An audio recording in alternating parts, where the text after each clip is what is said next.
കേരളത്തിൽ ഇത്തരത്തിൽ മഴ മുന്നറിയിപ്പിന്റെ വാർത്തയൊക്കെ വരുമ്പോൾ പലയിടങ്ങളിലും ശക്തമായ മഴയുണ്ട് എന്നൊക്കെയുള്ള വിവരം വരുമ്പോഴാണ് ഉത്തരേന്ത്യ ഉഷ്ണതരംഗത്തിൽ വെന്തുരുകയാണ് എന്ന വിവരം. കഴിഞ്ഞ 2 ദിവസങ്ങളിലായി 45 ഡിഗ്രി സെൽഷ്യസിന് മുകളിലാണ് ഡൽഹിയിലെ താപനില. വരും ദിവസങ്ങളിൽ ചൂട് കൂടുമെന്ന് കേന്ദ്ര കാലാവസ്ഥാ നിരീക്ഷണ കേന്ദ്രം മുന്നറിയിപ്പ് നൽകി. ഉത്തരേന്ത്യയിലെ ജനജീവിതത്തെ ദുസ്സഹമാക്കുന്ന ചൂടാണ് അനുഭവപ്പെടുന്നത്. ഡൽഹിയിലെ നജഫ്ഗഡ് മേഖലയിലാണ് അത്യുഷ്ണം ഏറ്റവും കൂടുതൽ. താപനില 47.4 ഡിഗ്രി സെൽഷ്യസിലെത്തി. ഹരിയാനയിലെ സിർസയിൽ 47.1 ഡിഗ്രി സെൽഷ്യസാണ് രേഖപ്പെടുത്തിയ ചൂട്. ഉത്തർപ്രദേശിലെ ആഗ്രയിൽ താപനില 46.9 ഡിഗ്രിയും മധ്യപ്രദേശിലെ ഗ്വാളിയോറിൽ 44.9 ഡിഗ്രിയും രേഖപ്പെടുത്തി. രാജസ്ഥാൻ, ഹരിയാന, ഡൽഹി, പഞ്ചാബ് സംസ്ഥാനങ്ങളിൽ താപനില 45 ഡിഗ്രി മറികടന്നു.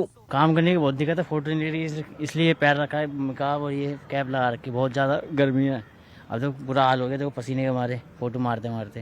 लेकिन गर्मी इतनी है, यहाँ कोई व्यवस्था है नहीं है. टैक्सी खड़ी है, टैक्सी खड़ी करने की जगह नहीं है ढंग से.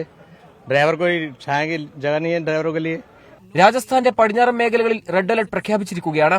അടുത്ത 4 ദിവസം കൂടി ഉത്തരേന്ത്യൻ സംസ്ഥാനങ്ങളിൽ ഉഷ്ണതരംഗം കനക്കുമെന്നാണ് കാലാവസ്ഥാ നിരീക്ഷണ കേന്ദ്രത്തിന്റെ മുന്നറിയിപ്പ്. ജൂൺ മാസത്തിലാണ് ഉത്തരേന്ത്യയിൽ ചൂട് പാരമ്യത്തിലെത്താറ്.